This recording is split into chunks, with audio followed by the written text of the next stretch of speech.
Ouais, coucou, c'est Marion. Il y a un truc qui revient beaucoup là ces derniers temps dans la bouche des personnes avec qui je bosse. C'est je sais pas qui je suis en dehors de mon travail. Donc, c'est souvent des entrepreneurs, mais c'est aussi dans la bouche des salariés. Principalement chez les entrepreneurs, je dois le dire.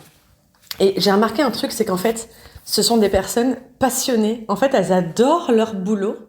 Et quand elles ont commencé l'entrepreneuriat, le kiff absolu, elles se sont jetées à corps perdu dans le truc et tout.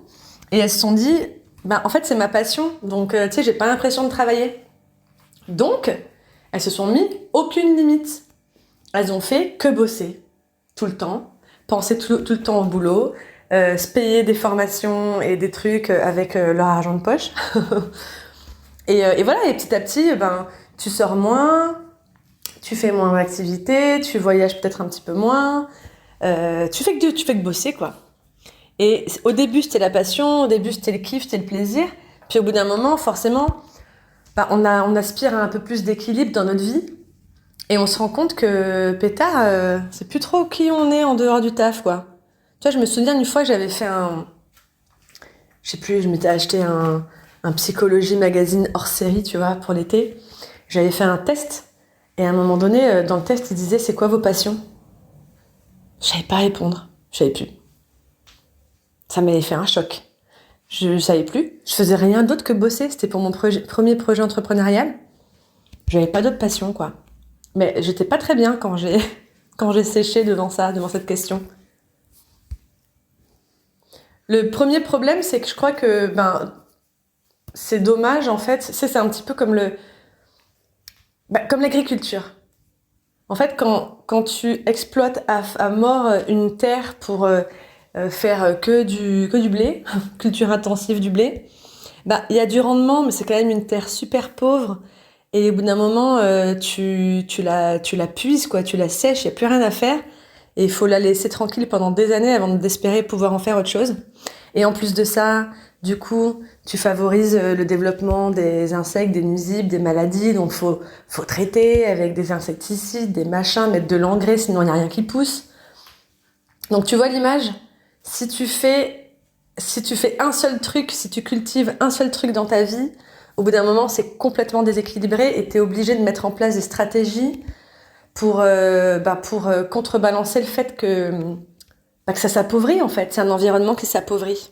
Tu as un environnement de vie, un environnement social, un environnement culturel qui s'appauvrit. Et bon, c'est quand même dommage. Et ça présente tous les risques que je viens d'illustrer avec l'agriculture, c'est-à-dire tirer sur la corde, tomber malade, etc., etc., quoi. T'as compris le truc. Et le deuxième risque que j'identifie, et alors là, je l'avais pas forcément conscientisé avant, mais j'ai animé un atelier sur le sujet il y a pas très longtemps, et je m'en suis rendu compte en le disant, tu vois. En fait, quand tu fais que bosser, quand ta vie c'est le travail, en fait, à chaque fois que le travail ça ira pas, tu vas t'effondrer. Parce que t'es ton travail.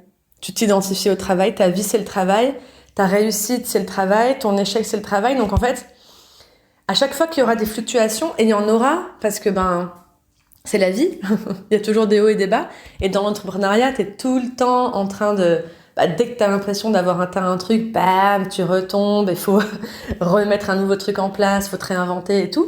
En fait, ton bien-être va dépendre de la fluctuation de ton entreprise. Et des fois, il y a des trucs que tu maîtrises pas, genre fluctuation du marché, guerre en Ukraine, inflation, tu vois.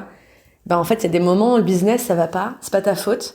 Si t'as pas autre chose qui vient équilibrer le tabouret, quoi, tu vois, la vision du tabouret qui est 3 pieds, genre si t'as qu'un seul pied, tu te casses la gueule, quoi. C'est vraiment la note vocale des métaphores. T'as compris l'idée ou pas? Voilà, donc écoute, ce que je te propose, c'est, si ça te tente, si t'es cap, fais-moi une petite note vocale pour me dire qu'est-ce que tu fais en dehors de ton biz? C'est qui, toi, en dehors de ton business ou de ton travail? Voilà, comme d'hab, il y a un petit lien en dessous de l'épisode pour me répondre directement, ou alors en message privé sur Instagram, marion.arnaud, j'ai hâte de t'entendre.